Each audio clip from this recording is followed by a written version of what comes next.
This video is sponsored by Two Hats Ranch in Big Rapids, Michigan. No, for real. Apparently there's a nationwide shortage of rye bread. I had to call our friends at Two Hats in Michigan and have them overnight me rye bread for this recipe. So, Colby and the crew, thank you guys.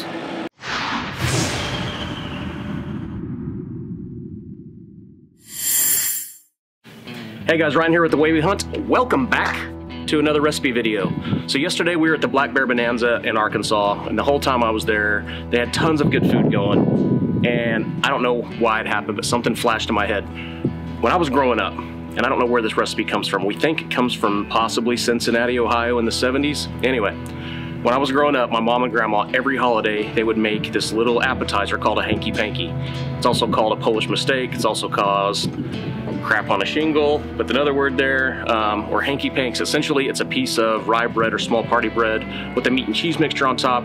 Cook it up in a pan, mix it all together, throw it on this little piece of bread, toss it in the oven, and these things are amazing. So, in typical The Way We Hunt fashion, we're gonna change it up a little, even though it's worked my entire life, because why not?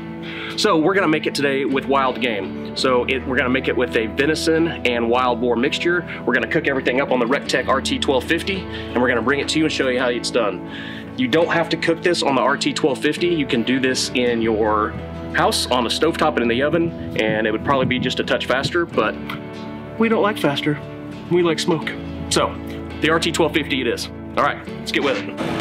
All right, so super simple recipe to make. All you're gonna need is 2 pounds of meat. You can use ground beef, you can use turkey, it all works. But, so for our spin on it, we're doing a pound of venison and then a pound of wild pork sausage. So 2 pounds of meat. You're gonna need 1 pound of cheese to 2 pounds of meat.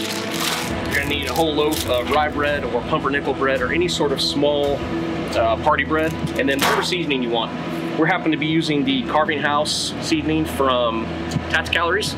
You can use anything. We're out of our Recteq seasoning, so we're switching to our Tats Calories. This stuff's pretty freaking amazing. We made a test batch last night, and it's really, really good. So that's all you're gonna need, so let's get to cooking. All right, so here we go. So I've got the Recteq cranked on full, so the auger's just continually going. Right now, the internal is 581. You guys can see that, 582. So, take my meat mixture, put it in an oven-safe pan. Just gonna toss it in the 1250. One thing that's great about the 1250, it has so much freaking cooking space. This goes in no problem. Put that there. I'm gonna cook this and stir this about every 5 minutes or so. I haven't put the seasoning in yet. I'm gonna wait till it starts to brown up just a little bit. All right, it's been about 5 minutes. The Recteq is set at 615 degrees. Just gonna pull this out. Starting to get some good color on it from the smoke.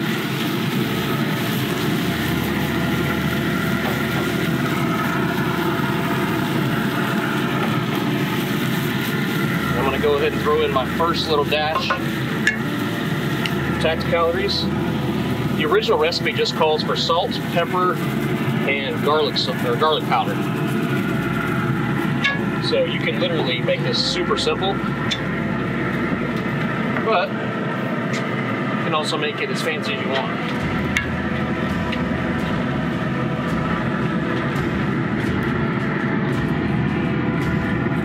Smells really good. Okay. Get this back. All right, so here we go, round 2. You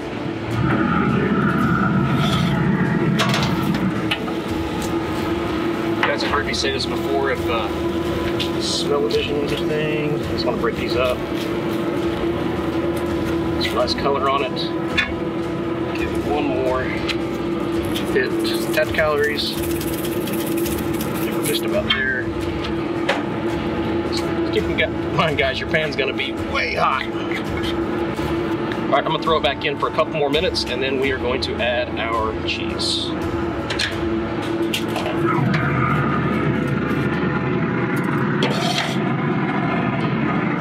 All right, so just remember, when you're mixing up your meat, don't leave big chunks of it, even though it's ground and you're breaking it up. Break it up really, really fine, because the crackers are only like 2 inches by 2 inches. Or the pieces of bread, whatever you want to call them. So you want this broke up really, really fine. That way you don't have a big chunk of meat sitting on it. All right, so just break it up really, really fine, and then mix in your cheese. Okay, so on to my favorite part. We're gonna mix in the cheese. So we just had some Mexican style 4 cheese around. You can use cheddar. You can use, I think the original recipe calls for Velveeta actually. But guys, don't make this difficult, right? Use what you got. So we have right about a pound of this Mexican 4 cheese. So that's what we're gonna use. I'm gonna add most of this.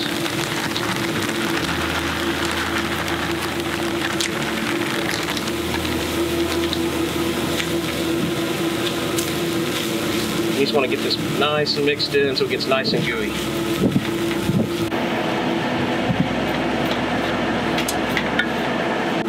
Alright, so this cheese is starting to really melt in here. Exactly what you want.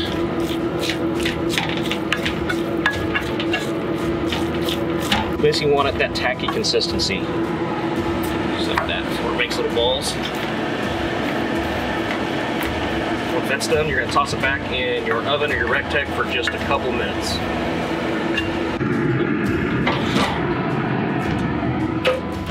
Alright, so that's finishing up. So grab your rye bread or your pumpernickel bread or anything like that and simply get you some cookie sheets. Now, you can put this directly on the grill, but just for the ease of getting them all out at once, if you find yourself some cooling racks, some cookie racks, just put them all on it, line them up.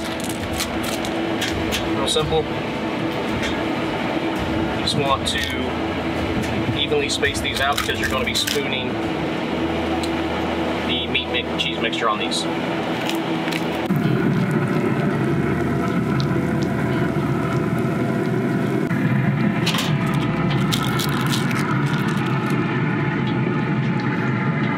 Alright, so the meat mixture and the cheese mixture are done. And it looks freaking amazing. But one thing that you want to do is let this cool for just a little bit. Oh yeah, that's perfect. We'll let this cool just a little bit so it doesn't cook the bread.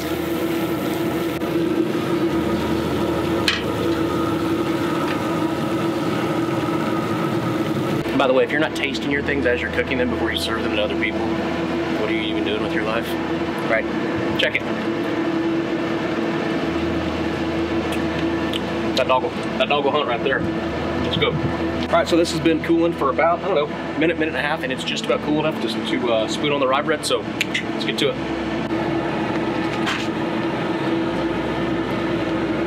Pretty simple deal. You don't need to measure it. Nothing fancy about it. You want to make some with more on it, some with less on it, that's completely fine. Literally impossible to screw this up. So while this is cooling down, go ahead and turn your Recteq or your oven or whatever down to 400 degrees. The Recteq, this intelligent controller, super easy. Turn down to 400, it's going to cool down on its own and then hold that temperature. So while it's doing it, I'm going to finish spooning these out. You want these to be a little tacky so when you're spooning on here, they kind of stick. And so I, not Emily, I love jalapenos. So a couple of these, or a few of these, I'm just gonna put a jalapeno or two across the top of it. Throw it back in like that. All right, so our grill is just below 400 now. I've got it set up 400, it's like at 398. So we are going to take our racks. I'm just gonna put them on the top here. The meat mixture and the cheese is obviously already done. And essentially you're just baking it all together. You're crisping up the rye bread, your pumpernickel, or whatever you chose to use. You're just making that all fall in love and come together. So we're gonna leave this in here for, I don't know, just 8 to 10 minutes. We'll go to 9, how's that? And we'll see how it looks. Okay, so the temperature has dropped crazy in the last like 15, 20 minutes. It was like 80 degrees yesterday and now it's in the high 30s. We got our timber stoves going. If y'all need a good pellet stove, like a pellet fired stove, it doesn't take anything but just wood pellets, no gas, no nothing, timber stoves, we always leave that on next to our Recteq because it gets cold sometimes. Anyway, these are done. It has been right at 9 minutes. And our cheese and meat are bubbly. And this rye bread is nice and crisp. So they will be crazy, crazy hot, but we are gonna take them inside here in a second and everyone's gonna try them. Make these things. So here's the thing, you can make, so that was 2 pounds of meat, just under a pound of cheese, and made an entire loaf. You can make like 5 or 6 loaves of this you know, eat one of them or whatever for an event, but freeze the rest of them. They freeze so good. You freeze them when you want to thaw them out, or cook them, pull them out, thaw them out, toss them in the oven for like 350 degrees for, I don't know, 5 minutes, 8 minutes, and they're completely perfect, just like they are right now. So you could pre-make a ton of these and have them for your next event. So pretty easy. All in all, I mean, filming this took a while, but like start to finish, if you made these inside, you literally can make, I made them last night in the oven on the stovetop in about 25 minutes. It does not take long at all. But anyway, cook them on the Recteq, put them in the smoker. It takes a little bit longer sometimes, but I'm telling you, the smoke that this adds to it is so worth it. Anyway, get inside and let Emily try this. So I have a hoodie on inside the house because we were just outside filming and it is freezing. My hands are freezing. I may have burnt myself on a pan earlier, but I am going to try one of these, which it's a little different than yesterday's or last night's that Ryan made, because that one was just with wild pork, and this one is going to be a mixture, so we'll see how he did. Oh, very crispy. I just have a go. Pretty sure that's going to be my diet for today. It's just Hanky Pankies all day. I don't think I've eaten anything else except Hanky Pankies. But y'all, this recipe is like super easy. You can make it your own. You can make it really quickly and as simple as you want, or y'all can flare it up however you want to make it your own. I like this recipe because it's extremely versatile. It's really quick. It's actually a really cheap recipe too when you don't order your bread from Michigan. So I honestly think that you could just go to the store and get some rye or pumpernickel loaves and probably cut it in these little squares like we have here, and just get like the thin sliced ones. Honestly, I think it would probably do the same thing. I don't know, haven't tried it. But that was going to be our backup if we couldn't get these cocktail bread loaves or party loaves, whatever you guys want to call them. But anyway, this is great. We enjoyed it. This stuff is good. Make it like you want, but make it, now the cat is eating in the background. Make it however you want, but just make this. You guys will thank us later. So again, this is The Way We Hunt. Like, subscribe, comment, tell us what we're doing right, tell us what we're doing wrong. Thanks for watching. We'll see you next time.